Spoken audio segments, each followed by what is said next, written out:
What's up, guys? I'm Monty Mont. It's your boy Q.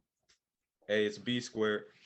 In the new Batman movie, finally, we can finally say, we seen it. Guys, wow. Finally, it's here.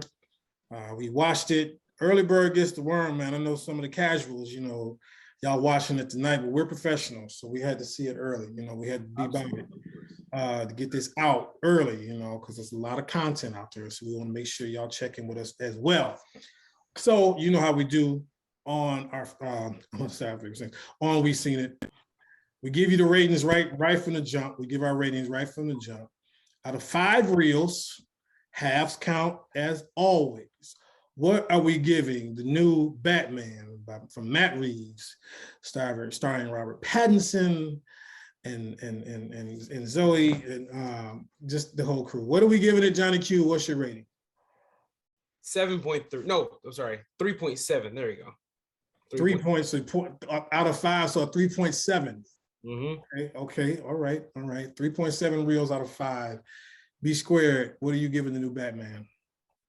I'm gonna give it a 4.5.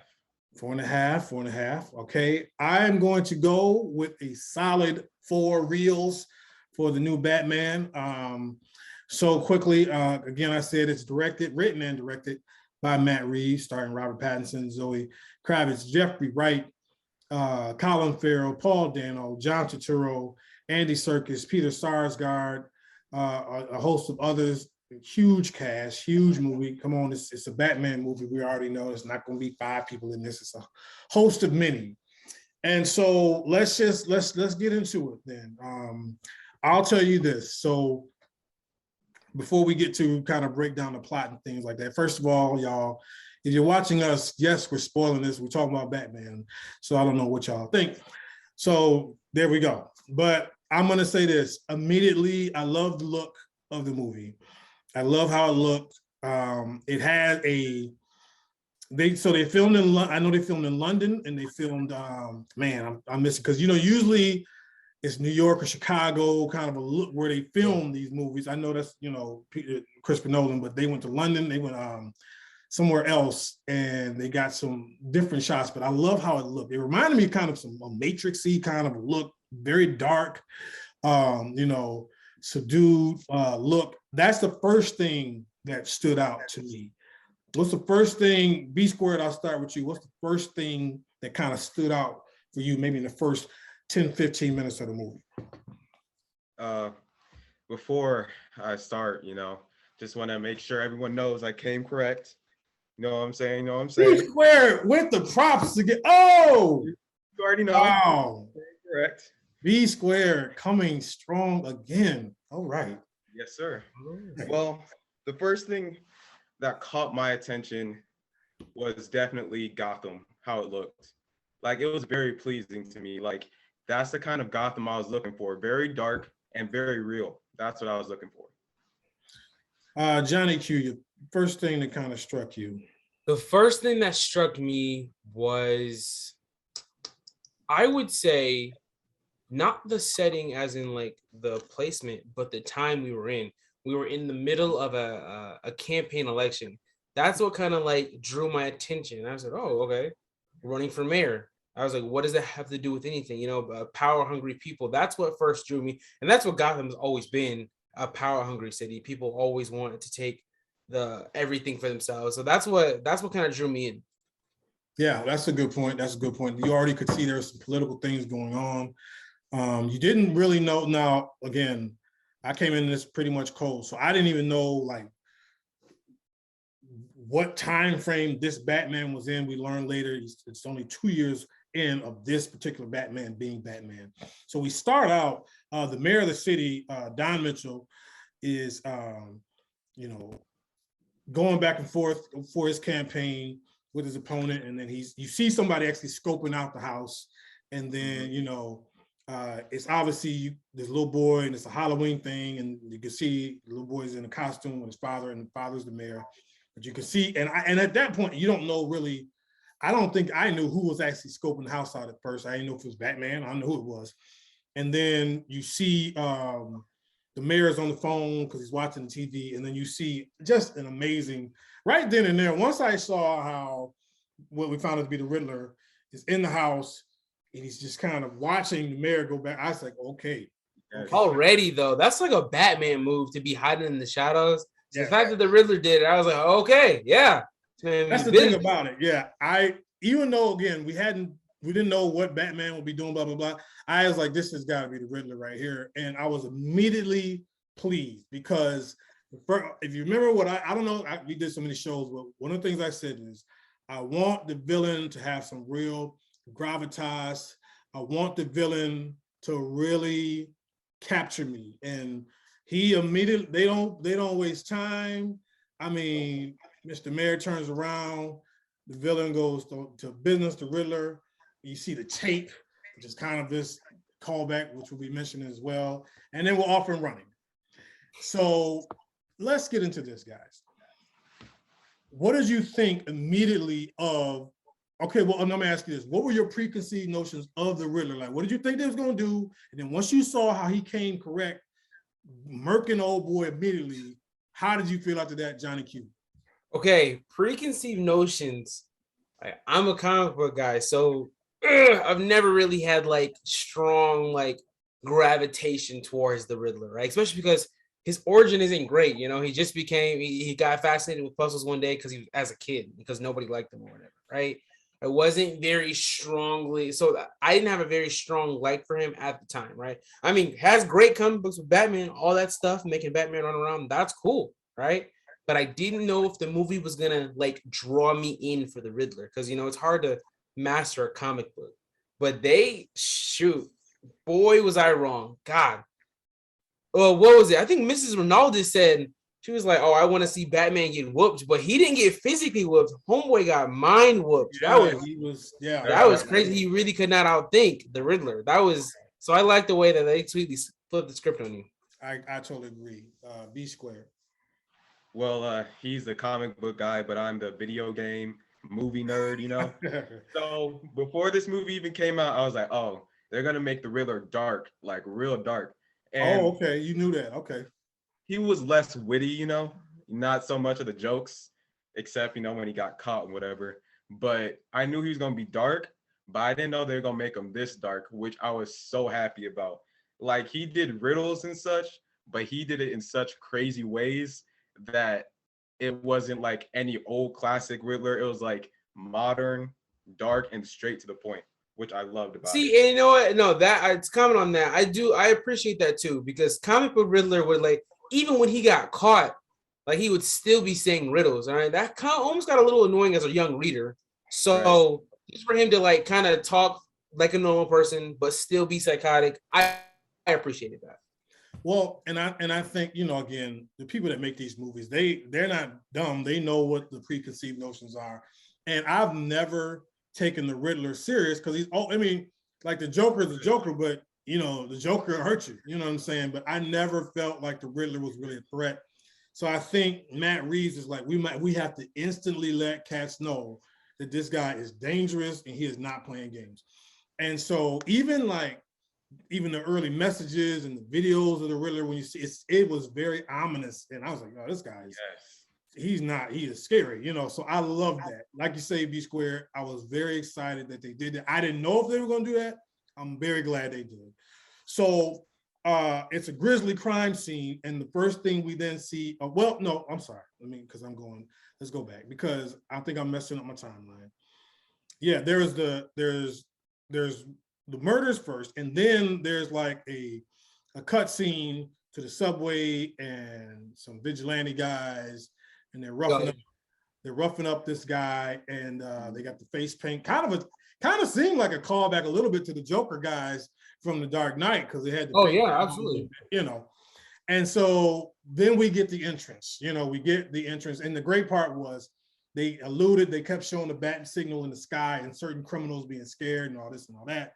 And Batman is narrating kind of like how he feels like he's love that. Yes, I know that was beautiful. The fact that he didn't have to. Yeah, let's talk. Okay, good. Let's hold on. Before we even see him, let's talk about the narration. I thought that was brilliant. I thought it was brilliant. Or what do you guys think? What do you guys think about it? The fact that in his narration, he was basically saying that it's not only just a calling for me, it's a warning for them, right? And how every dark corner, every dark alley, everybody is paranoid, right? And I mean, like, that's not something you really would dive deep into a comic book, right? You wouldn't show where Batman isn't, and then a crime's going on if he's not going to show up later. But the fact that they showed it and he never showed up, and everyone was just scared, and was like, "All right, shoot, here's a spray can, here's the money bag." I was like, that was flawless. That was great. Okay, yes, I completely agree. Because like there were things that he said that legit caught my attention. The first thing he said was like 2 years, spending 2 years in the night, and made me a nocturnal animal. Yeah. I was like, oh my gosh, this is gonna get real. And then he was like, you know, they think I'm hidden in the shadows, but I am the shadows. And just seeing the fear in every criminal's eyes, looking in these corners, like, oh my gosh, the Batman's right there. He's gonna get me. And just the striking fear in them without even being there. That's the type of Batman I want to see. 100%. And so they're already letting you know. I mean, like these guys, if Batman was just giving people a stern talking to, they wouldn't be acting that scared. So you already know this Batman is not playing games as well. Like he is a force to be reckoned with. And I thought that was brilliant. And so we then see the guys in the subway roughing the guy up. And then, you know, just the slow pan. And then he comes out of the shadows and we really get to see him. You know, he does what he does. What did we think about that opening look of seeing, you know, Robert Pattinson as the Batman as he comes out of the shadows in the subway? B Squared, give me what you thought. Okay, I love that scene because his slow footsteps alone gave me goosebumps, okay? Like he was just like, doom. I was like, it's getting real, okay? Just like his first entrance just was like fear. And that's basically what Batman's supposed to be. And just seeing their criminals' reactions just made it 10 times better. So just seeing him come out the shadows, you know, as that vengeance, like most people know him as vengeance, it just did a whole bunch for me. And then the shout out to, I call him Tim Drake because he played Tim Drake in Titans. I knew that. Yes, I had to mention him. He played his part too, you know, being the newbie, the new criminal. His first name is Jay. It's Jay. Yeah. Rosso? I just call him Tim Drake. But yeah, I enjoyed seeing him in the movie too. I can't find, but yeah.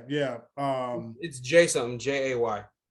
Yeah, Jay Lee. I see it here. I'm not gonna try to pronounce it. Exactly. That last name is crazy. Yeah, Johnny Q. Your first impressions of seeing him step onto the scene. Oh man, when he came in, like every criminal, it was the classic.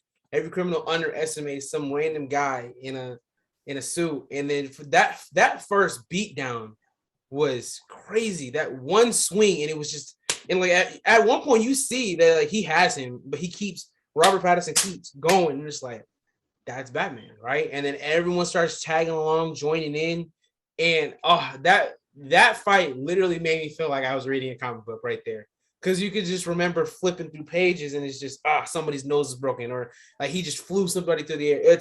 That was a really well choreographed scene, in my opinion. And then I loved the classic citizen, like, please don't hurt me. And like, I really disappointed you, but whatever. And he didn't say anything. That's Batman, always. Yeah. And I mean, you got to understand too, that picture yourself in this world. I remember I think it was in the Dark Knight movie where even then the criminals were kind of like, yo, chill out, the bat signal's out. And one of the guys was like, you got a better chance of winning the lottery than seeing this guy, you know, just because the bat signal's out. And so if you watch, one of the criminals actually puts his phone up and starts like taping this beating he's about to take from Batman, because it's like, well, I remember that. I was like, this dude is running his phone. Like, what is he, TikToking this? Come on now. But you can see that happening. If there's a real guy doing that, you know, most of the time you ain't gonna see him. But if you see him, you're like, yo, that's really him. So we move on. Now here's where I want to get into some of the nuances of this movie, because so we go to the crime scene again. The mayor has now been killed. And then we get our first shot. Jeffrey Wright is Jim Gordon. And you see him do this long walk through all these policemen, and Batman is behind him. He's like with Jeffrey Wright or Gordon, and you can see the way the police are reacting to him. Now, I don't, there's times when Batman has interacted with the police, and they always don't like he's a vigilante, all this, but you really get some disdain from this police force for Batman, and they're just like, what is this guy doing? They don't, really want to welcome him. The one cop is immediately giving him, junk. Then the acting commissioner at that time runs in, he's yelling at Gordon and all that stuff, and they really set up how, like they keep calling him he's a freak or whatever. They really set up how it's Batman, the police force, and then something else. It is no real collective. The only person working with Batman at all is Jim Gordon. No other police want anything to do with it. And I thought that was very interesting because you can see right then and there, they're already setting up the level of distrust that somebody could be dirty in the police force, whatever, and it's going to be Batman. I thought that was interesting to see that walk, how they filmed that until he gets to the point, and there's just all those row of cops, and like, why does he get to come in here as a crime scene, all that. I thought that was interesting. I don't know if you guys caught that. No, Monty, I know what you're saying, but what kind of like drew my attention from that walk, it wasn't necessarily the walk itself. It was how much, because as the scene continues, right, everyone's discomforted, but Jim and Pete Savage, it's not a real name, that's just the character's name. That was the acting governor, not commissioner. There we go. He's like, hey, get him out of here. What is he doing here? I just want to appreciate how good of a cop that Jim Gordon was. Like, that doesn't really mention much, but he wasn't always the commissioner. He used to just be a cop, right? So how much the trust actually trust him, the force actually trust him. I wanted to appreciate that because I was like, listen, with all these dirty cops, you really would think that they're like, no, trust me, we can have the Batman. We're all dirty. So, but I really appreciated how much how good of a cop they made Jim Gordon. Right. Yeah. So, go ahead, B. So going back to video games, whatever, but it gave me the video game vibes because the thing about Batman and the police department, Batman could care less about them hating him or not. Like, it's just his mannerisms. Like, whenever a cop or anybody of importance says something to him, he doesn't take it at all. He just shakes it off. Like he acts as if he's the commissioner in that situation. He goes straight to the crime scene. He does whatever he wants and gets away with it because of Jim Gordon, of course, but still, if he was there or not.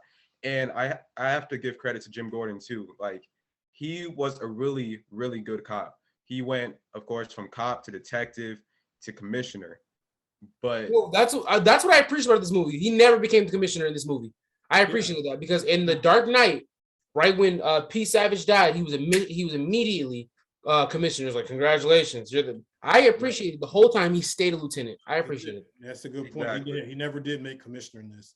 Okay, so let me try to move along a bit more. So they see the body, then they find out, a little while later that the Riddler he leaves something for Batman as well. He leaves a thumb drive, a literal thumb drive on the car. They use the thumb drive. They find out there's this iceberg lounge thing, and there's a girl, and there's some nefarious things with the mayor, some stuff that we didn't know. There's the first big riddle, what does a liar do even though he's dead? He lies still. It was really kind of clever.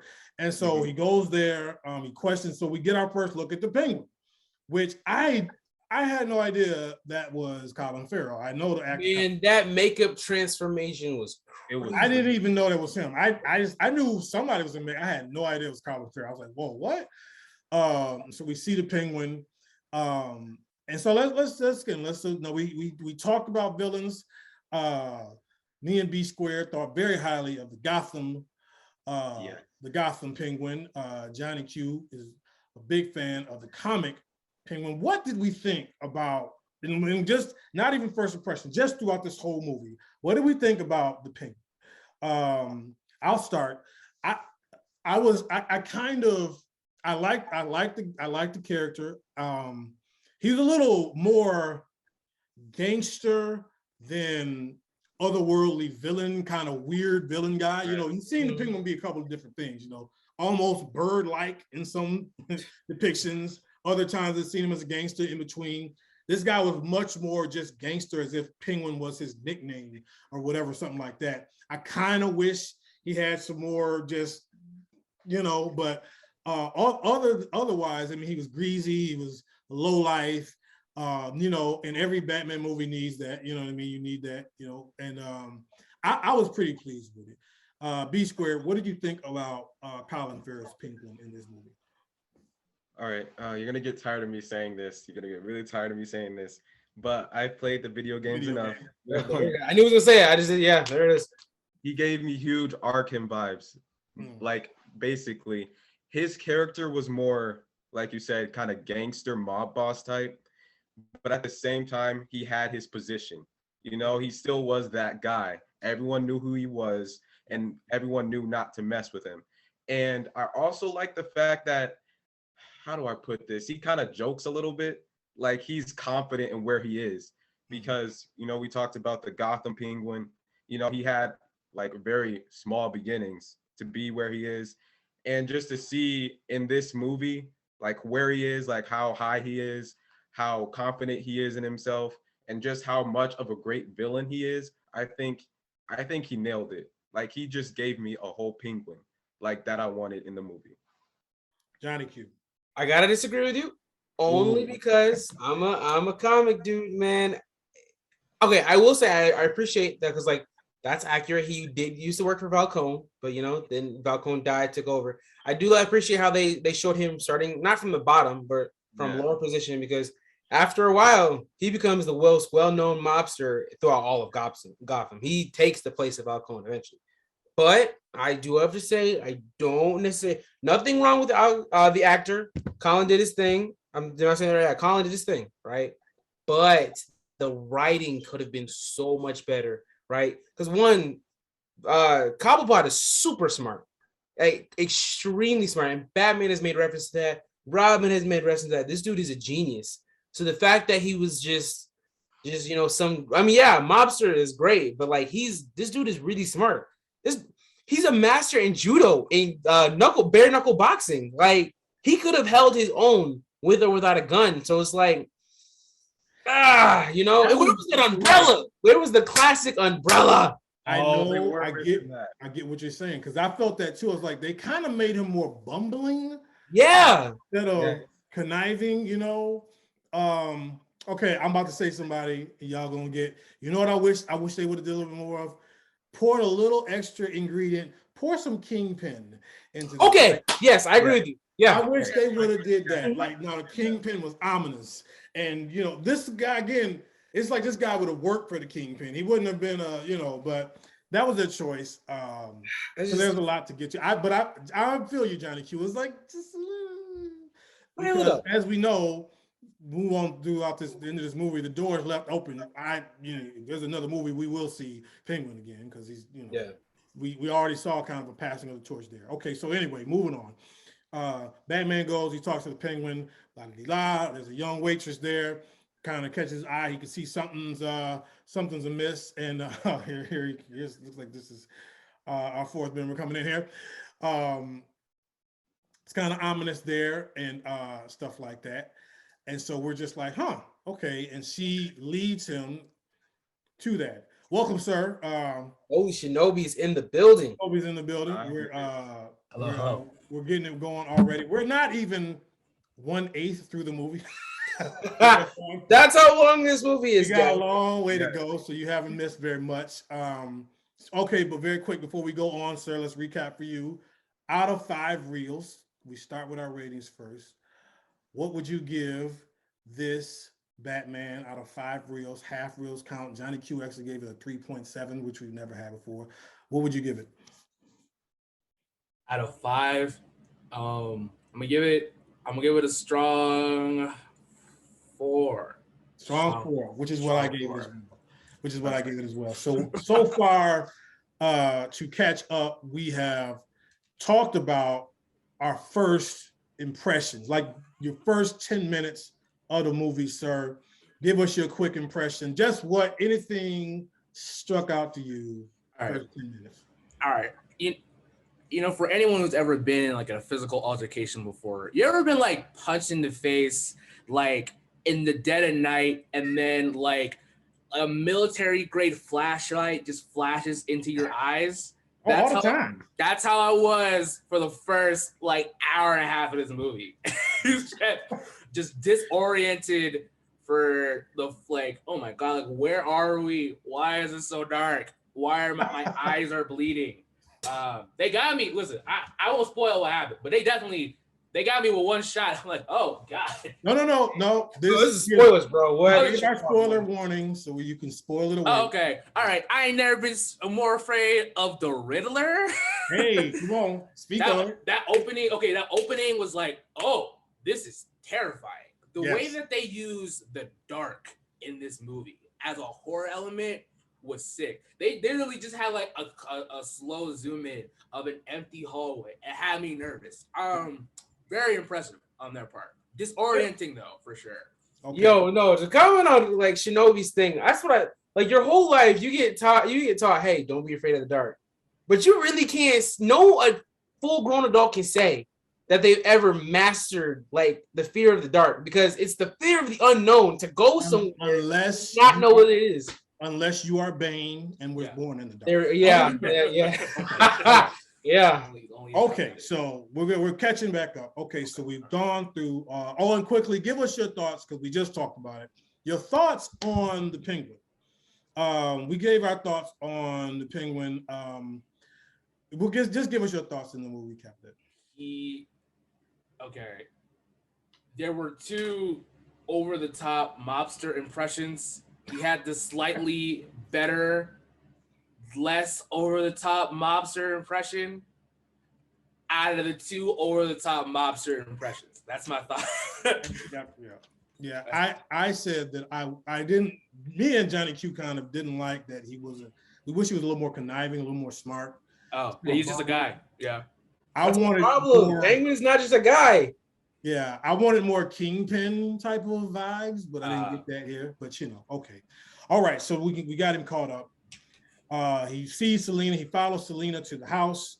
He sees the girl there. Selina immediately gets into Catwoman gear and is off and running again. A lot of motorcycles. We all like this is no Batwing, none of that. We just on the streets. Okay, we just on the city streets. On the mean streets of Gotham, yeah. On the mean streets of Gotham, if you will. And going through, and so they kind of finally catch up because she goes over there and she's saying that she's trying to get the passport or whatever. Right.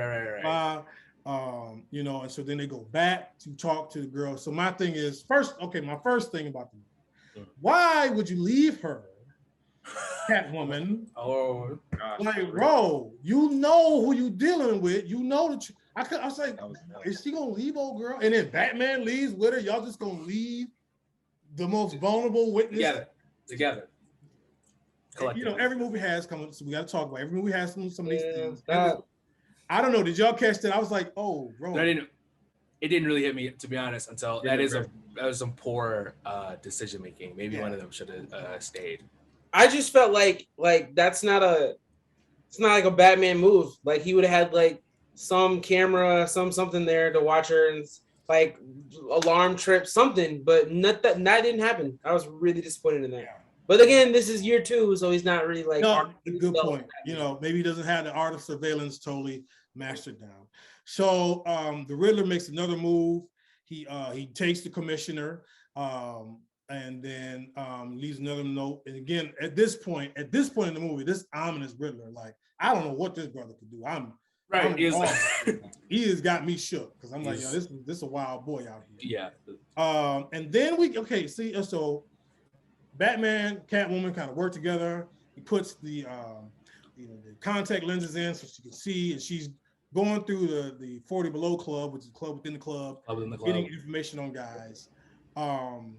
She sees the district attorney there, Gil Coulson. He's talking, and then she sees Falcone, and Batman's trying to guide her, and she's like, hold on, and then she talks to the girl like, where's my friend at, blah, blah, blah. So, okay, again, I got another one. Your boy Coulson is already shook. He's like, yo, this thing, Yeah. Riddler's got me crazy, all of that. Apparently, he just parks the ride, no security, nobody watching the district attorney. We've got 2 people bumped off. That was okay. No, that was I was uncomfortable about that. That didn't make a lot of sense to me because if this is the club within the club, first of all, I don't understand. Well, it makes sense in the end, I guess, why the DA office is in the mobster territory, but the fact that he's just blabbity blabbing like, out in the open when like I mean, because they're drop heads, bro. They take those drugs that but just. it's like Gotham's Al Capone is literally within eyeshot, and we're just like blabbity blabbity blab. It was just weird how there wasn't like enough. I don't know. There was just yickety yakking with no security detail. I don't know, and he was just I just couldn't believe wasn't rocking with it. No, well, you know what we didn't talk about? We didn't talk about the amazing Batman entrance into the Iceberg Lounge. That was okay. That's Okay. That's good. Okay, wait, yeah, and we got to talk about the twins. Oh, yeah, I'm gonna say that's more of like a running the running Right. gag, which is that was So, good. B Squared, have you played the twins on any video game? I have not put. I don't think Okay. I've played. All right, we can. There was a total digression of these 2 young men, their faces and their bodies. Every time they, bro, stop answering the door, yo, because it's just gonna be For bad. real, get another job. You know what I mean? Yeah, Batman, he wrecked house. He came through with the quickness. So real quick. So let's just get into it real quick. I'll go around. I'll start with you, Johnny Q. Batman fighting. What do we feel? I should say Robert Pattinson as a fighter. How are we feeling about him? Now, mind you, we've seen him do a couple other movies. You know, he's Tenet. You know, things like that. How do we feel about Robert Pattinson fighting? Johnny Q. Okay, so I like it. It definitely does give that Batman feel. He's not. I mean, yes, Batman is strong, but he's more clever than he is. He hasn't used his muscles all the time. He uses his head in the fight, right? So shout out to whoever the choreographer was. I'm not sure that was, but I liked the way that he kind of shifted the way, used the power of the person he was fighting against him. You know, he wasn't always just, except for that first fight scene, he was coming in brass knuckles. But throughout all the other fight scenes, he's kind of letting them come at him, and he's not initiating the fight. You know, he's using their momentum. I appreciated that because that is definitely a Batman thing to do. B Square. Here we go. Video games. Okay, it's classic. You know, when you play the game, you're mostly doing defense, and that's how he fought in that scene in the movie. And speaking of the twins, like he asked them, they refused. Boom, just busted right in. I was literally, wait, what? What is it? What is it? That's what he said. Do you know who I am? Right. Do you know who I am? And he just busted in and just like started taking people out left and right. But you can tell, like I was talking to Q about this, you can tell the inexperience a little bit. You know, it's only 2 years. Only 2 years. You know, the fighting doesn't have to be perfect, you know, but you can see that he's still a man, which I really love about that. Like he's not superhuman, but yet he's still, you know, built different. So I really liked it. Shinobi, Robert Pattinson, the fighting styles. What do you think? He sold me. I liked. There's a scene in the trailer that everyone saw, right, where he's going against the Joker gang or whatever, and he just starts wailing on him and just kind of just keeps going, and it's just like really awkward because everyone's just like, I'm gonna leave, I'm gonna go. But I appreciate it in the full scene. He gets like, you know, overwhelmed a little bit, and I like that. Robert Pattinson's physicality in this movie was so good, and I think it also has to do with the costume. It's not like beefy, barrel-chested like Ben Affleck is. It's like this is a slimmer build, but the suit looks like if you get punched, it hurt. Like when Commissioner Gordon got punched in the face, it looked like it hurt. They made it look, especially the sound design was really good in the movie overall. But yeah, all the punches felt like they hurt. I say. Zoe Kravitz also like really killed it as one Catwoman as well. Like the fights seemed stylized, but like realistic enough where like that hurt. So I would say they both did a really good job with their fights. I thought he did. Yeah, I would agree with you guys. I thought he fought well. I mean, it is a Batman style He stayed true to the style. Again, I think B Square said you could tell he's still a man. He's not superhumanly wrecking folks, but still you can tell he's very skilled as well in that. So we move along. The Riddler, of course, he ducks Coulson. Again, it's funny because at some point the Riddler talks about how he doesn't use a lot of physicality. He uses his mind, but it's like, bro, he really did but he was using a lot of blunt weapons. I'm like, bro, you wrecked 3 grown men, so I mean, you doing a little bit of. He choked him out with duct tape. He choked him out. You know how strong it'd be to choke somebody out with duct tape? Right. I mean, you duct taping grown. I mean, they said people still alive while you're doing it. You got some kind of physicality. Yeah. It's like, and so we move there's a scene because it's a memorial, and we got to go back to the mayor because we haven't even buried the mayor yet. Go to the memorial. It's some amazing shots, even in this. The funeral scene is fantastic. Outstanding cinematography here, and so we actually kind of finally see, Batman just as Bruce Wayne. We really get to just really look at him, see him. He's coming through because he's already kind of got into it with Catwoman about who is this, who is Falcone to you? You see Falcone coming, he's got a girl in his arms. He thought it was her. They kind of confront. He talks about his father for a minute. They go in. The new mayor, she comes, she wants to talk to him. And then, of course, like any public gathering in Gotham, something bad has to happen.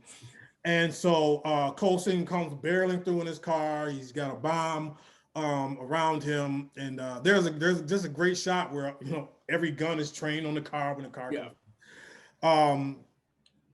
And then there's, so Coulson's got the device around him because he's being held hostage. His phone there. And I loved, again, another good interest scene with Batman. I love when Bruce leaves and he comes back in as Batman and he walks slowly in. The cops have got the little bomb car and they're watching. They're like, yo, I know this dude ain't about to just walk up in there. And he walks in and so this is really where we see our first real interaction with the Riddler and Batman, because he's actually on their FaceTime and whatever. And we kind of see them going back and forth. So now we get to really see the Riddler just, not just in the shadows and all that stuff. So now that we've seen him, let's talk about him. Now, the Riddler, of course, Paul Dano was playing the Riddler. And we expected weird, we expected kind of kooky, much more menacing than I thought. I'm just giving my take first. I was just like, wow, and then to see him, his whole progression through this until we kind of get to the coffee shop where he's just stripped down from everything when he feels like he's, he's kind of looking like that on the side. I was hoping it would be good, and it turned out to be outstanding. So we'll go in reverse. Shinobi, give me your thoughts on Paul Dano overall, all points considered, as the Riddler. I loved his performance. It was not what I was expecting, which I would go down and say he's probably one of the one of the scariest Batman villains on screen at live action. Not just because of what he does in the movie, but like this is he's based off the Zodiac Killer, right? That's who most of the inspiration is based off. This felt like an actual murderer, and there's nothing else. There's nothing he does in the movie, including how he gets his goons that cannot be pulled off in real life. I was like, this is such a realistic way to get goons off of Reddit, I was like, okay, this makes 100% sense. No, he did a great job. Very quickly, let me just really quick, where you talked about that on Reddit. There's a story out that cartels are actually recruiting guys through Grand Theft Auto. Like, really? Guys are playing the missions and real cartel members are. So that's not. It's not the blue. Yeah, that's not far-fetched. So continue. I think some of the people in my audience, they giggled. And he's like, yeah, he's got 500 followers. They're like, okay, rookie numbers. But like, that does 500 dudes with guns. That's an army, and that's in one area. That's one area. Yeah. I was thinking about that. I was thinking about that the other day. I was like, if you can get 500 people to agree with what you're saying and then do what they told you, that's impressive. I will 500 or 5,000. That's amazing. I have mixed thoughts on. There was a point in one of his monologues. It's before he goes to jail, where I'm like, I know this is an homage to Jim Carrey, I just wish you didn't do it. Though it was really good. Do you know what I'm talking about? What do you? He starts monologuing.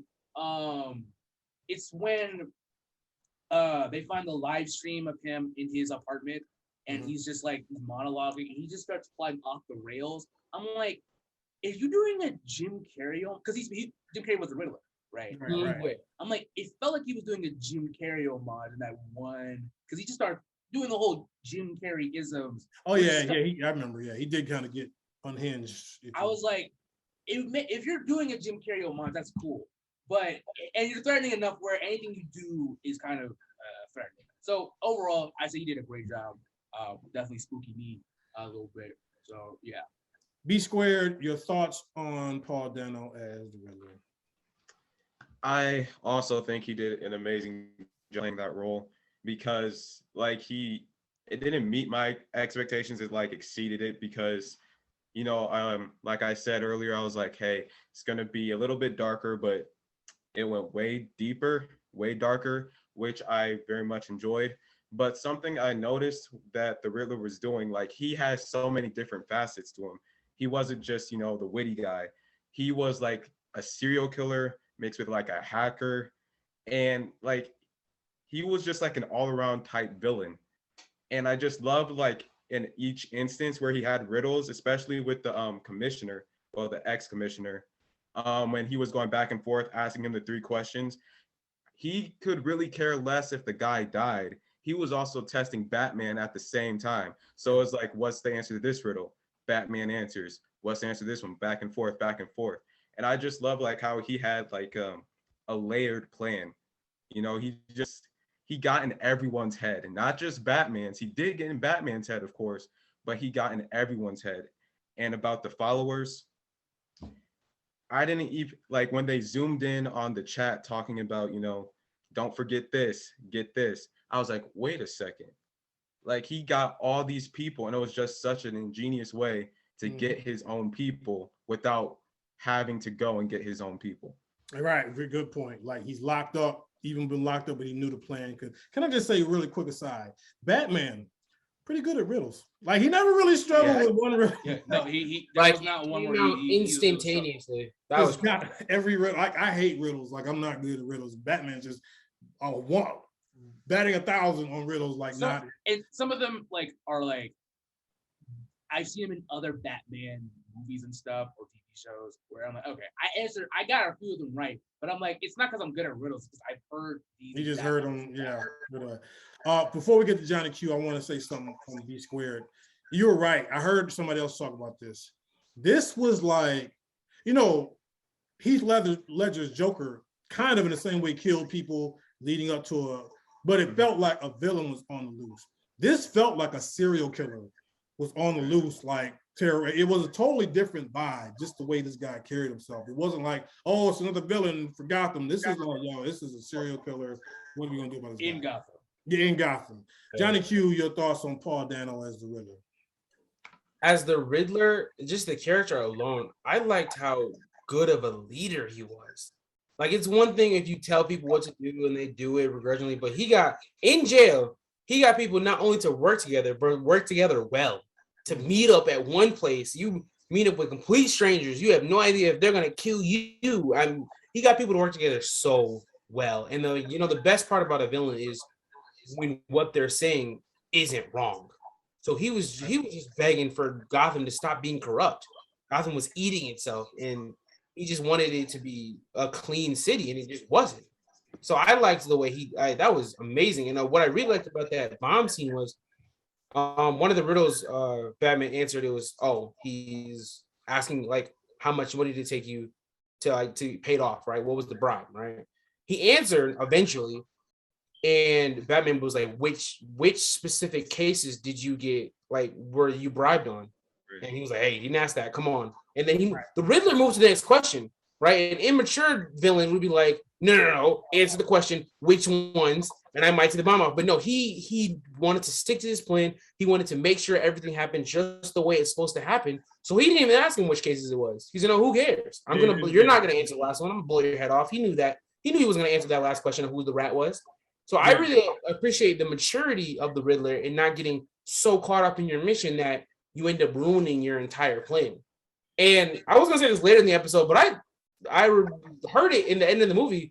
This all took place within 6 days. Exactly. That's crazy to me. Like that. This all happened within the span of not even a full week, from October 31st to like November 4th, I think. 4th, yeah. So yeah, this happened in the span of 6 days. That needs to be like highlighted right there. That's amazing. Just the Riddler did his thing in this movie.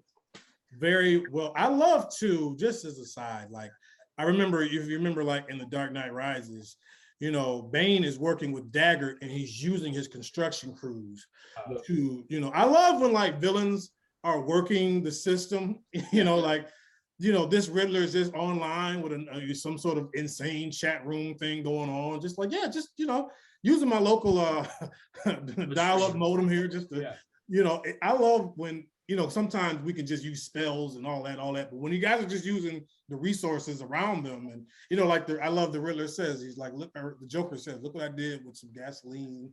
You know what I'm saying? A few detonators. You know, that's it. Like I just brought this city to. I love when it's so relatable, and that's kind of that's the one thing with Batman movies that you're gonna get. You're not just gonna get like, you know, a giant dragon. Nothing wrong with it, but you know, it's relatable. Like I think that's why. And I was watching. I'm like, okay, I feel like this is like the third Batman movie where Bruce Wayne encounters another orphan, but I don't see no kid in no red and yellow spandex at the end of this movie.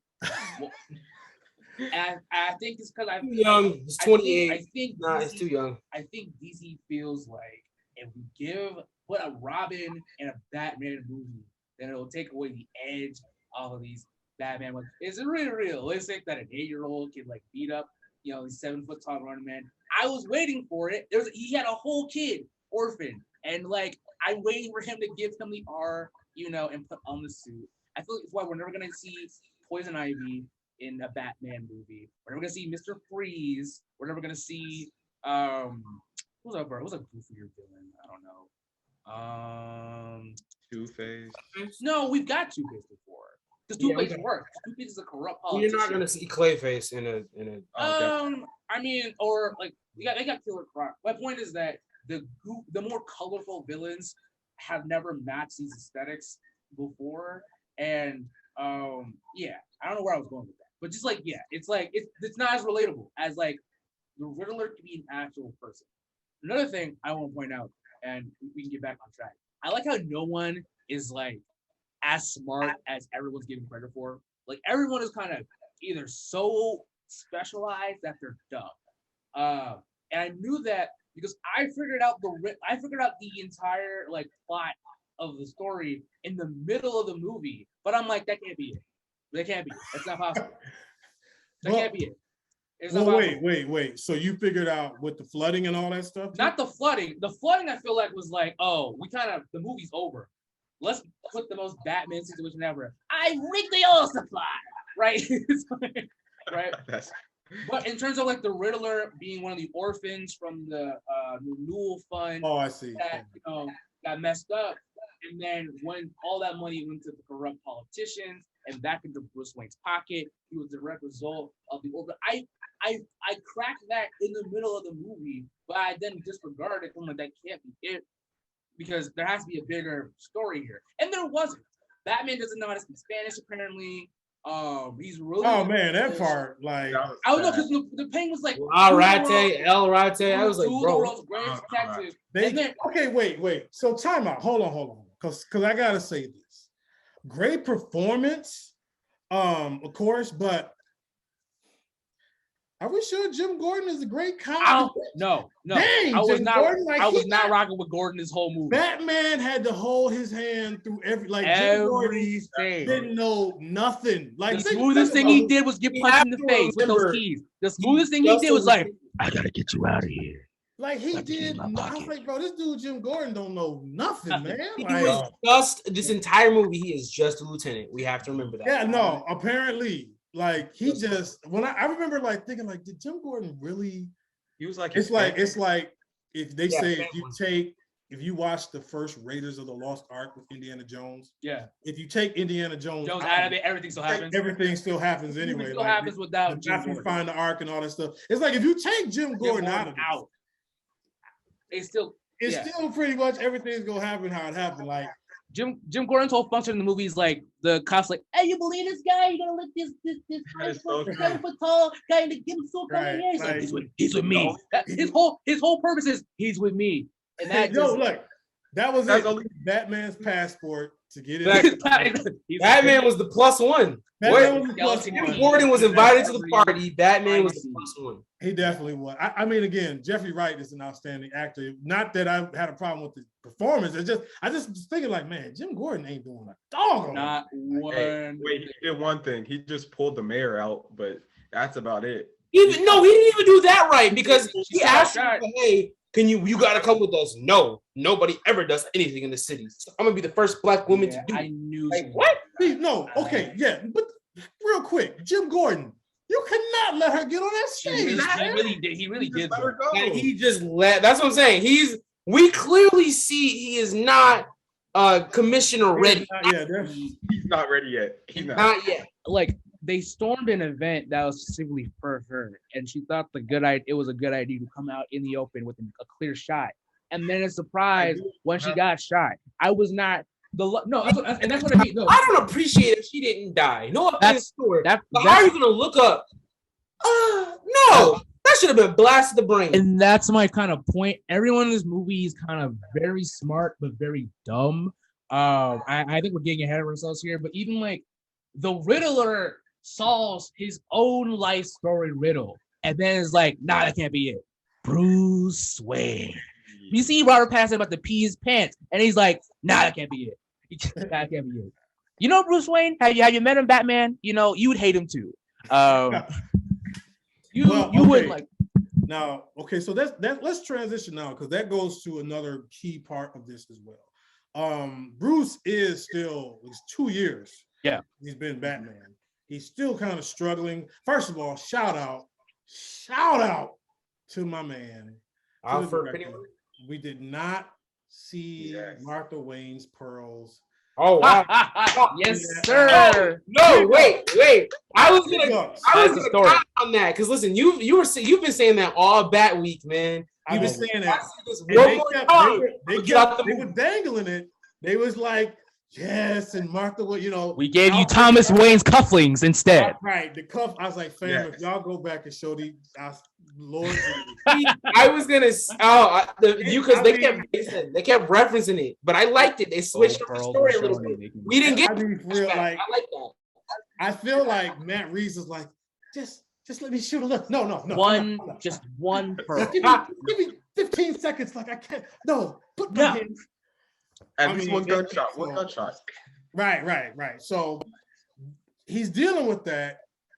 Honestly, he's kind of a jerk, like Bruce Wayne. I mean, he kind of always is a jerk, but very like you could tell it's an early thing, even with him and Alfred, because they don't really that close. Man, that made me so upset. You're not my dad, dude. If you don't grow up, what the heck?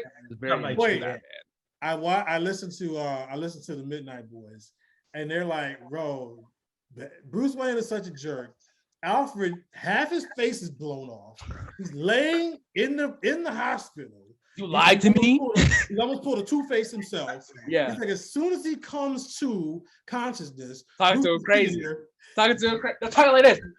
Right. So you lied to me. Alfred rolls over. He smiles. Beep, beep. Oh, man.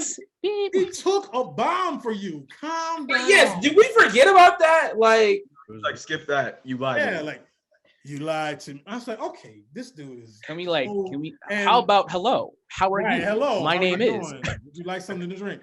And so I'm saying all that to go into Zoe Kravitz as Selina Kyle, because we're gonna get to the deepness of her character, but she kind of calls out.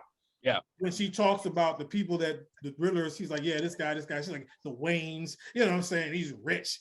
And she just goes in on him, talking to Batman, and really kind of reads in the riot act about himself. So let's talk very quickly about what we feel about Zoe. Of course, like I said, just talking about it. She sees a friend. Her whole mission is to try to get justice for a friend, and she's got a huge payday lined up for Falcone, who is actually her father, which she feels she That owes was her. wild. I I got a love that reaction. actually. I When got a their reaction first on my interaction, I was like, he's talking to her like it's his daughter, right? And for her to say that, I said, "Whoa." I Oh, don't you know how got I that did that. vibe? I couldn't Yeah. figure out. I didn't catch that. I did not Didn't catch it either. No, Yeah, I was shocked when I was she shocked said too. that, and she told Batman. I was like, I was like, oh my god. All right. Yeah. So let's just quickly go around the horn. I'll start with B Squared. Your thoughts on Zoe Kravitz as Selina Kyle overall? Overall, I think she did an amazing job as Catwoman. Especially like I like how the choreographers did the fighting. Like they had different styles for each person. I loved her fighting. Yeah. Her fighting style was just Catwoman all the way. I love that. And I just love I really like origin stories. I like writing and how they introduce characters. And she was introduced, I wasn't expecting it, but I kind of like how she was introduced into the story. They went straight into it. As soon as she went back to her apartment, Catwoman gear, no explanation, just like she's Catwoman. We all know this. And I just I really liked her character and her interaction with Bruce, their disagreements about killing people and whatnot, her going on her own, trying to get justice for herself, almost going through with it. It just all added up, and I really liked how she played her character. Johnny Q. She's had some really big shoes to fill. Right. Ian Hathaway, Halle Berry. There's one more. I can't think of her name right now. Michelle Pfeiffer. Michelle Pfeiffer. There we go. She's some very big shoes to fill. I liked the vulnerability of this Catwoman, because remember Anne Hathaway, she was just knocking dudes out instantly in her movie. But you see with Zoe, it's like she got to work for it a little more, right? Even with that fight between her and her dad, it wasn't just a roll over, I scratch you, take your eyeballs out. He had her for a hot second. So, and I definitely appreciated the scene where she had the opportunity to kill the dirty cop. Dirty cop, yeah. And she went through with it. She was either he's gonna save him or catch me, and because he's a hero, he's gonna save him. So I'm gonna still try to kill him, but and make my escape. That's always been Selina and Bruce's back and forth. So she did her part excellently. I just, like I said, yeah, she had some really big shoes to fill. So the fact that she filled them, bravo to her, is really good. And I'm gonna say this. I like the fact that she didn't have it was just acrylic nails. It wasn't the metal nails in the comic book. They were acrylics. I like that. Okay. I did like that. Shinobi. I think she did a great job. I like how the entire movie is just 3 different orphans and how the biggest problem is capitalism and corrupt politicians. And there's 3 different ways the Riddler, Batman, and Catwoman go after that. I like that Catwoman has this complete anti-capitalist way about going things. We're gonna steal from the rich and also kill the rich. And then Batman's I rock with that, but this is a conflict of interest 99% of the time. I like her outfit. Her outfit it's low tech, so she's not rich. And I like how the movie hammers that in. Yeah, it's just a ski mask, right? It's just acrylic nails. Her whip is a jumper It's cable. a leather suit, yeah. It's a jumper cable and a really cool motorbike. Yeah, she did a great. She hammered home the fact that Gotham is a bad place to live. This is just the people it produces, good people in just very bad, terrible situations. Crummy apartment, everything about her character made sense. I feel like this is what somebody sold Halle Berry as this is what you're going to be, and it just wasn't. The technology wasn't there, and the writing wasn't there. But no, I think Zoe Kravitz did a great job. No, speaking on the fact that you said she was low key, I also wanted to I forgot to say that.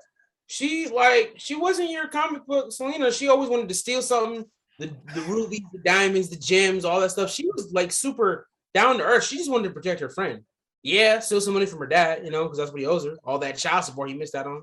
But she wasn't just money. She was also hey, I want to my friend could die in all this, which she did. But she wasn't super money hungry, and I appreciated that. So I'm gonna say this. I thought she was outstanding. She really, I expected her to be good. I really did. I've seen Zoe and some other things. I'll say this though. This version of Catwoman, the Ross Dress for Less version, like my one nitpick, I hated that mask. I hated. I was like, You bro, hated it?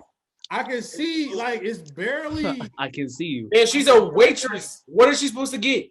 I mean, It was- fam, get a real ski man. Like, what is this? You think was it the lack of leather for you that like killed it? I thought at least go leather. You at least go leather. I mean, I understand.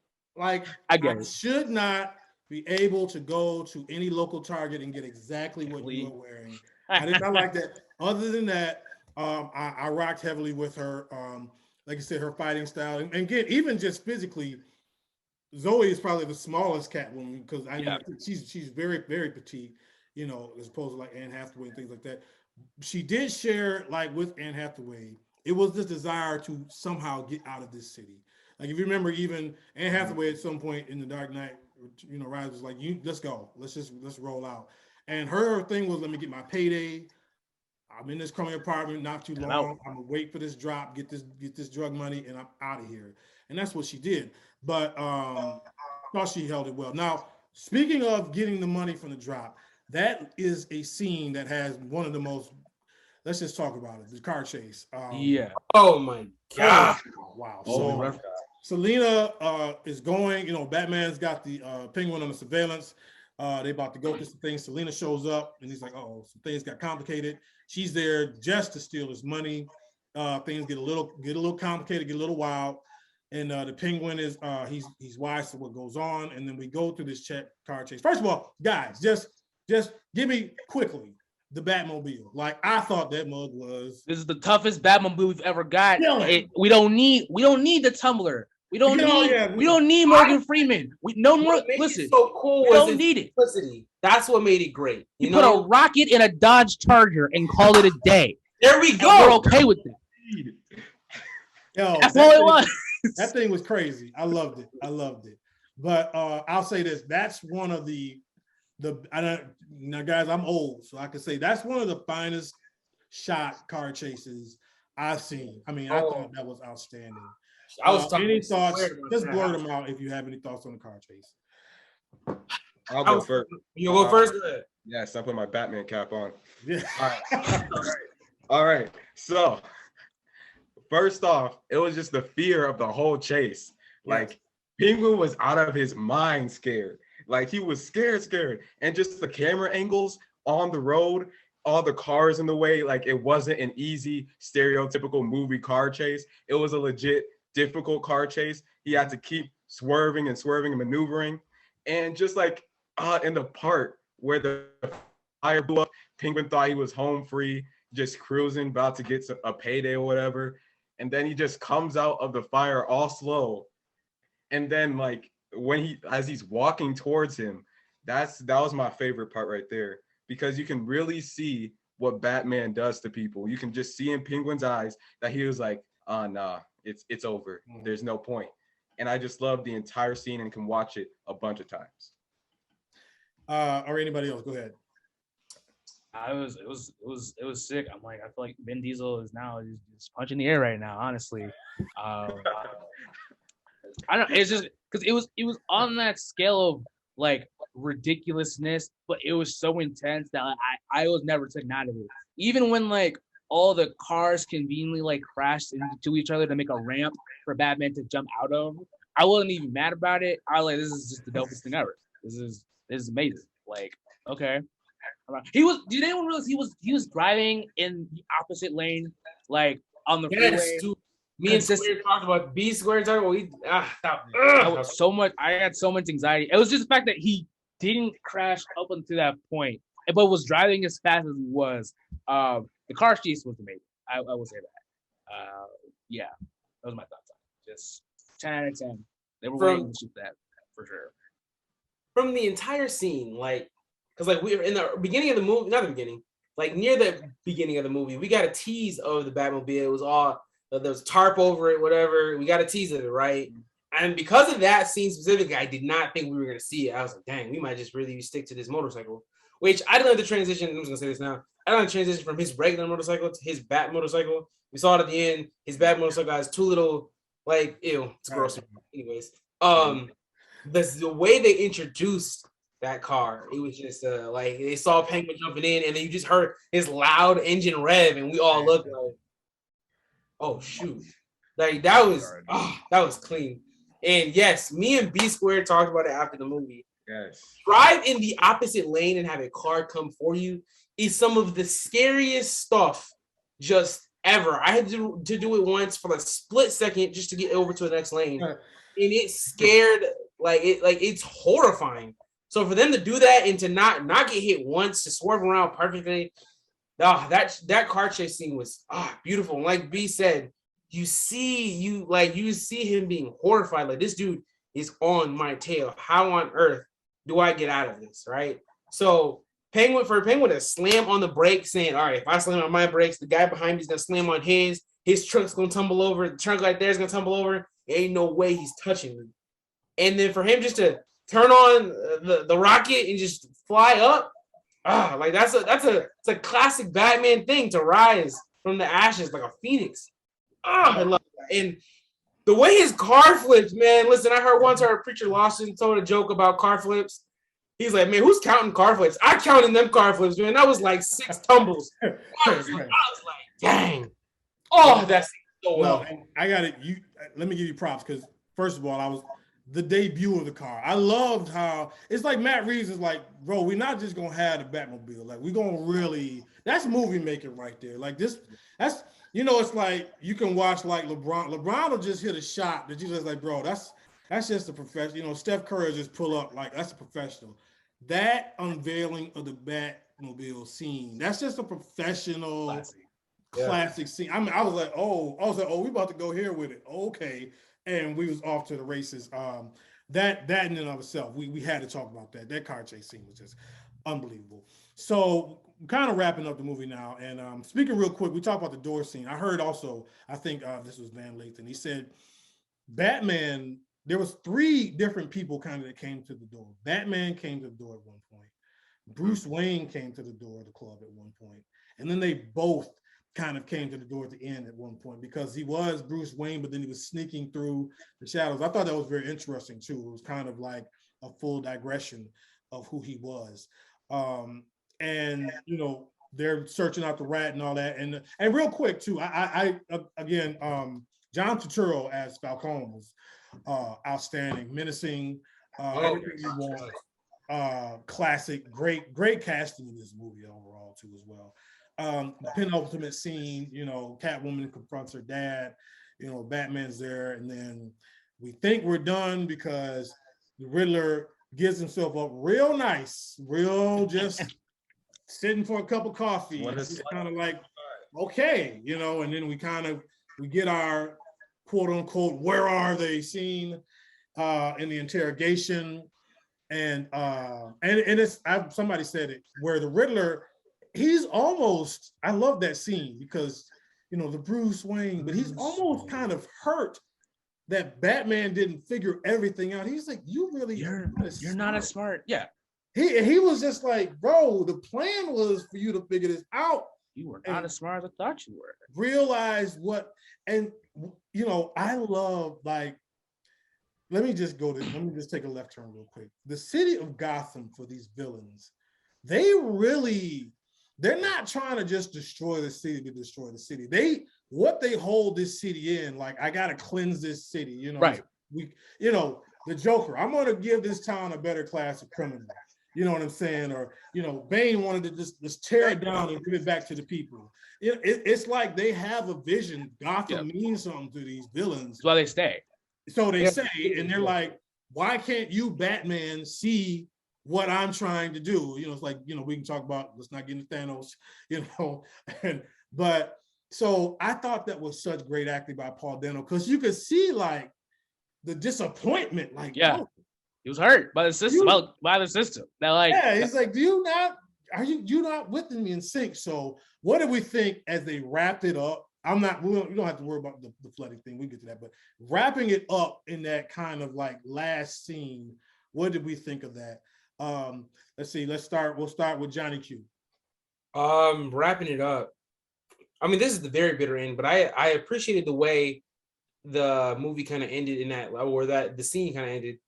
Oh, there's no question the Batman exists now. Like, he was literally in broad daylight. He's here. There's no question. This is the Batman, right? It's his city. But the way they kind of ended it, it was so. I'm trying to. Well, one thing I didn't appreciate. I'll say this.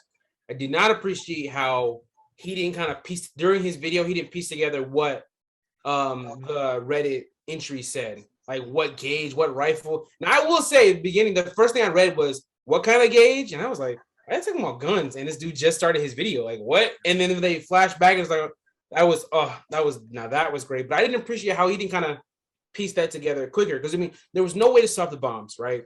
But I feel like he could have got to I don't know where that was, the venue in more time. I feel like he could have prevented that a little. Square Garden, yes. So Gotham Square, I feel like he could have got there a little quicker. I liked how it became full circle with Selina. It's like she came back to help him in his time of need. What I really, really liked is him pulling out the Venom, because that means Bane does exist somewhere in this universe. I really appreciated that. And I liked how they portrayed it, because it's like when you got that serum coursing through you, just starting, you don't care what it is. It's just all about stopping the person until they're done moving. So I love that. Jim Gordon almost called it for a minute, man. When I got there going through me, don't run up on me, baby. Don't relax. Don't touch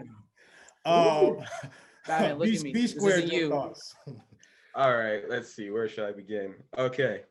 I really enjoyed the fact that Riddler, Paul Dano, he legit looked like he was hurt by the fact that Batman wasn't to his standards, because he wanted someone on his level, to understand what he felt, what he was going through.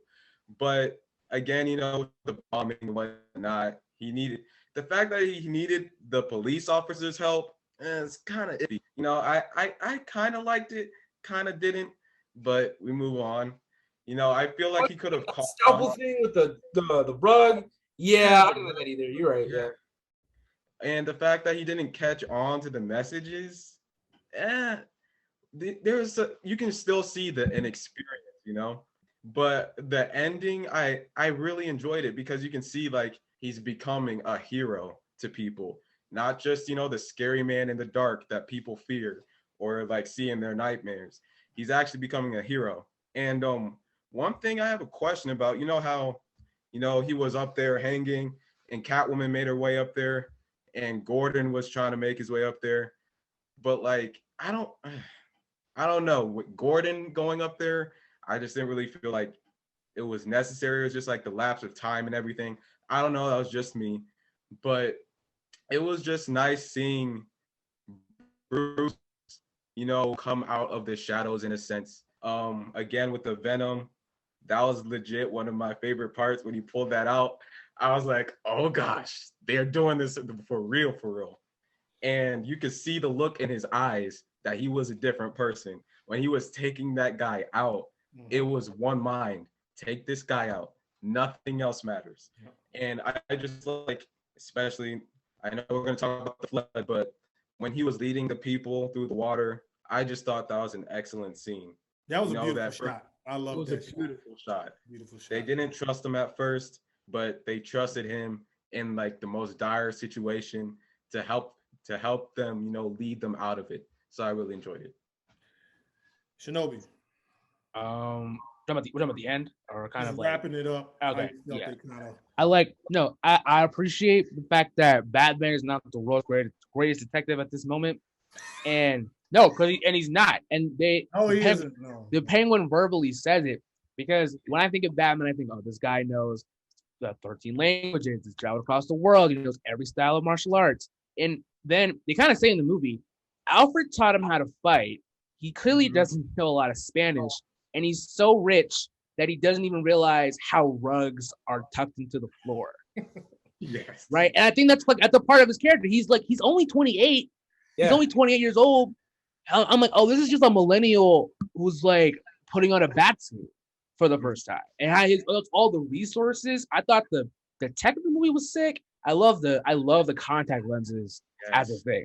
Was dope. But like, yeah, this is not the world's greatest detective, and Riddler at this point is above his level a little bit. I was disappointed, but the thing is, Riddler's also so smart.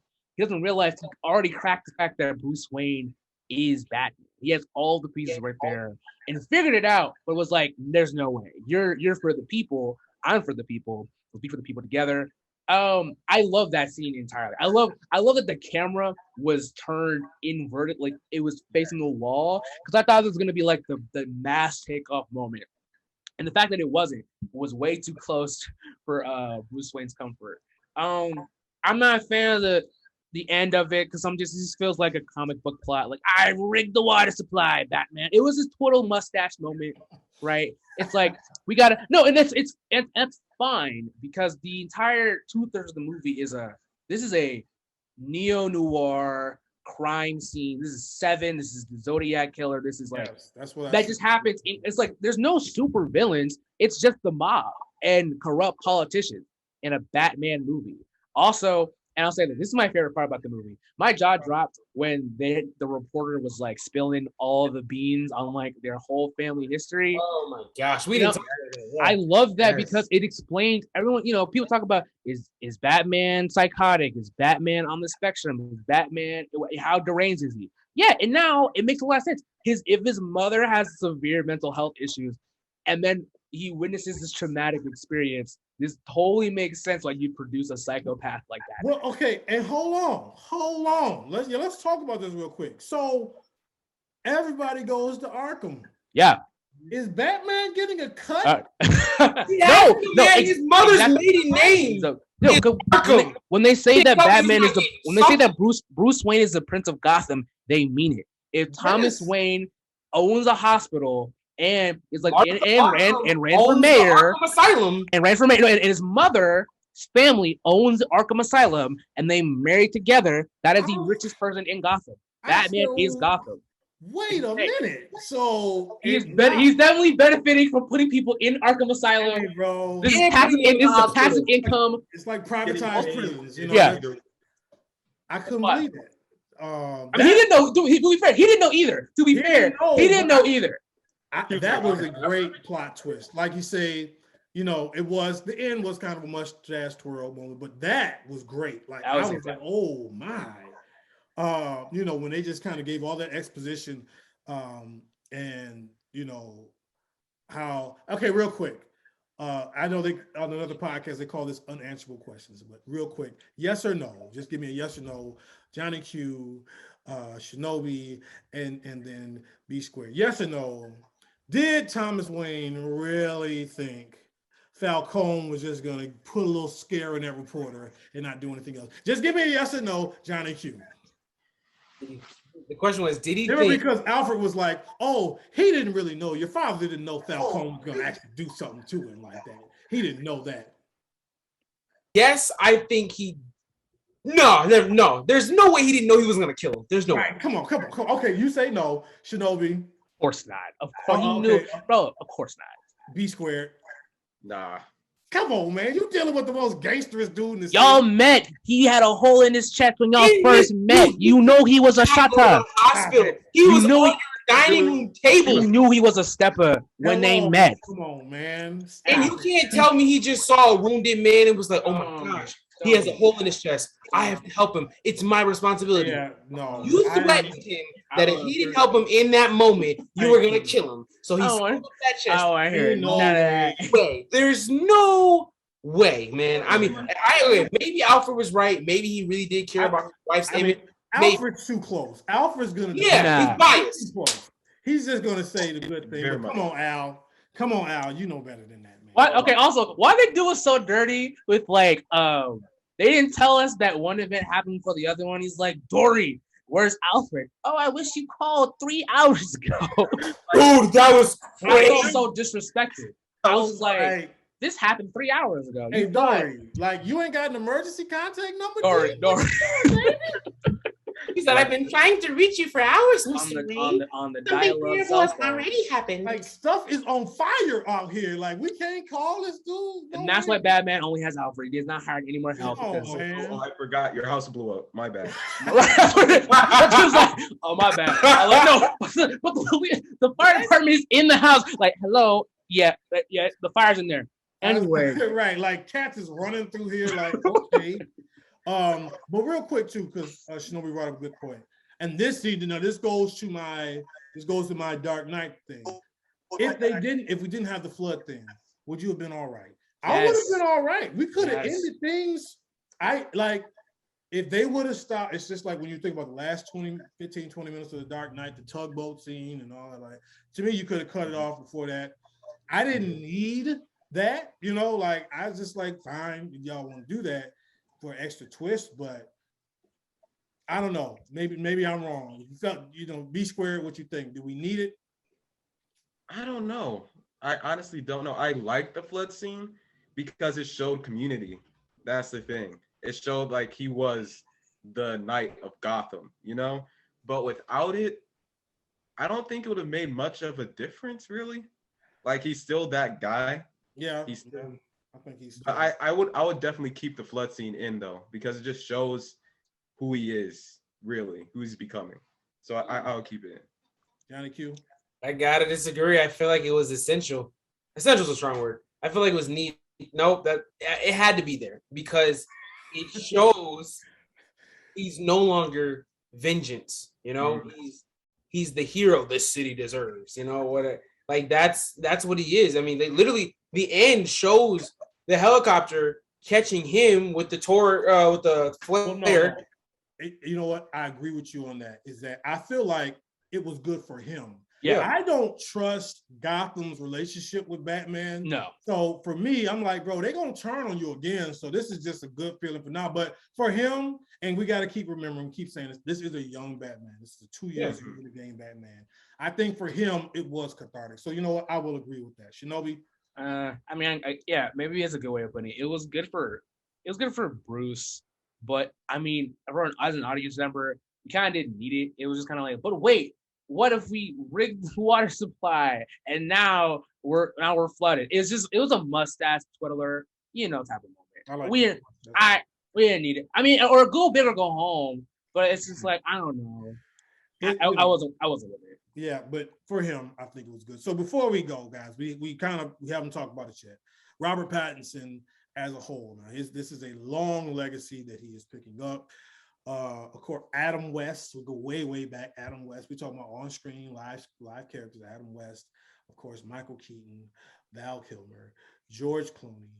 Then we go Christian Bale. Then Ben Affleck. Now Robert Pattinson. So your guy, V. You all right, V? See, like you had a little something. Yeah. Man. I'm going to tell my no. I'll do mine last. So let's start. Shinobi. Overall, Robbie P as Batman. How do you feel about it? I think this is good. I'd watch a list of movies with this Batman.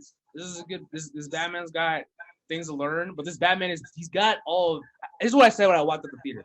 He's got all the swag that Batman needs. He's already got the whole disappearing when no one's looking act down pack.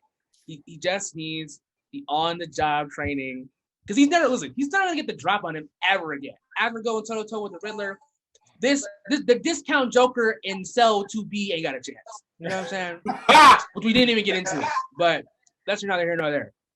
So yeah, he's doing he killed it. He did a great job. He's again, I feel like it's a little bit of a regression. Personal opinion. It's like if we take a Tom Holland movie and then let's just do some more Andrew Garfield. We're going back to a Batman that doesn't exist where Superman and Wonder Woman exist. I feel like as a comic fan, it's a bit of a regression, but this is a very good movie with a good Batman, nonetheless. Johnny Q.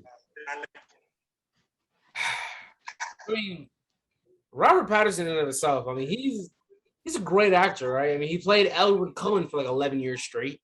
Like he's been in plenty of stuff. Remember Me, The Devil All the Time. I mean, this guy is a great actor, right?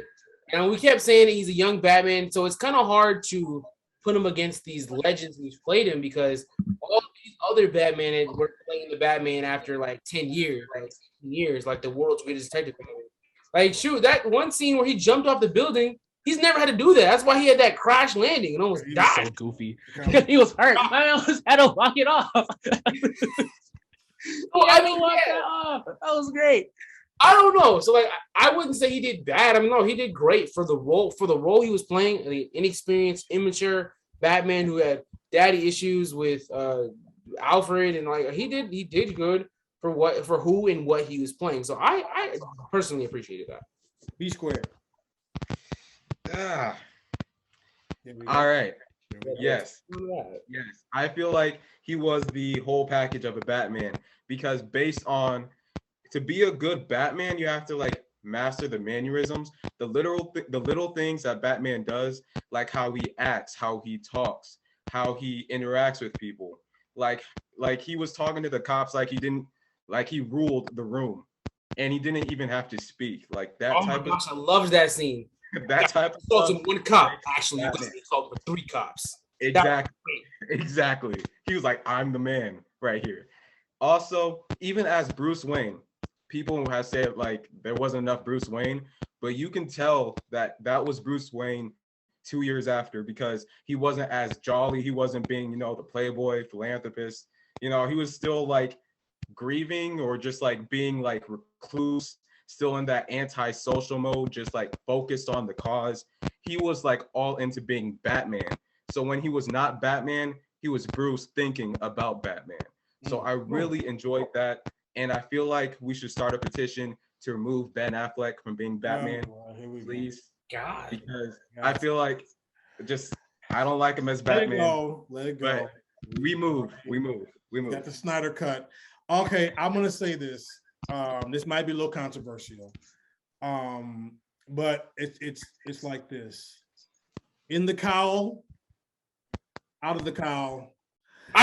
Hey, we talked about this, Monty. I said I don't think this would be a good Bruce. You said that.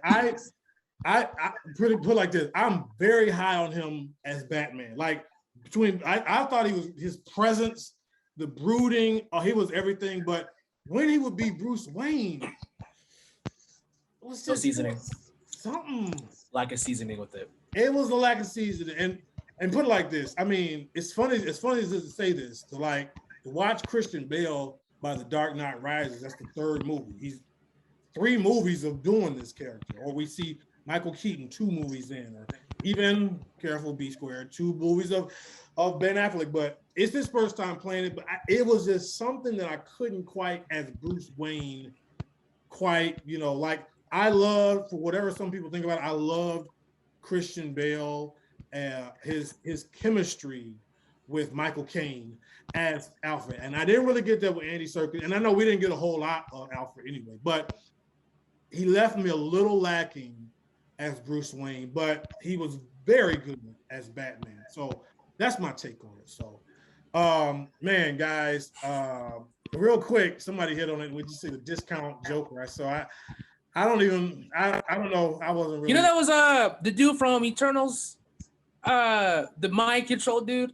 I didn't even realize that. Oh, what? I didn't know that. Druig or whatever. Yeah, Druig. I mean, I'm like, this dude don't stand a chance. Yeah, I wasn't really big on. No, because here's why you don't like it. It's because we've had brand consistency up to this point, but now we got the Joker telling a joke, and Joker told a riddle, and the riddle told a joke, and now the brand consistency is mixed up. This is not in your lane. Batman. Well, no. Wait a minute. Now it kind of like it tells you, because like, look, they were friends in the comics, and they still that Joker Riddler war. But they have a shtick. Joker cracks jokes. Riddler tells a riddle.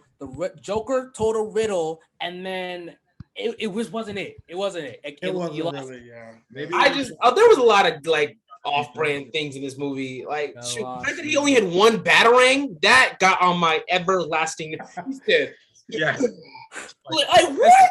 Ew. He's expensive. You made 5. He's expensive. No, man, you're a billionaire. You better pop out with 30 of those. He really. We didn't get a whole lot of gadgets, but again, not at all. we keep beating this dead horse. It's a young Batman again. We didn't see no Lucius Fox, you know. I mean, he still got to get a couple things added, you know, right now. But overall, a good movie experience, a long movie experience. Good God. Yes. Very long. I mean, Reeves is like, y'all, I'm gonna get my time in, but we enjoyed it. Guys, this was a super pod. Thank you for joining us. You got all of it in. I mean, if you haven't seen the movie, I don't know why you were listening to all this. We spoiled everything, but if you've seen the movie, you knew we had to take this long because it was so much to get to. We probably missed some things, I'm sure. But please check us out. That concludes Bat Week. I think 6 shows we've done for Batman. I mean, yes, applause. Bat Week. We're coming back. B Squared and Johnny Q. We still got that Uncharted in the can. We got to get to that. We got to get some other things. We got Abbott Elementary coming up, guys. I've said this before, but this time I mean it because I got other shows coming out on the network, and we're starting to do too many shows for We Seen It. So we have to switch to the We Seen It channel. You have to subscribe. I know I said it before, and I kind of do. We got to go to that because it's just too much content now. People getting lost. We're doing too many shows. We adding new people. So thank you for the support. Any last takes before we go, gentlemen? Anything else? Favorite line of the entire movie was, "You think this election matters?" Falcone City. That was the greatest line whole movie for me. Also, Jim Gordon, you let a woman go out and get shot. So I'm gonna say that just I had to just.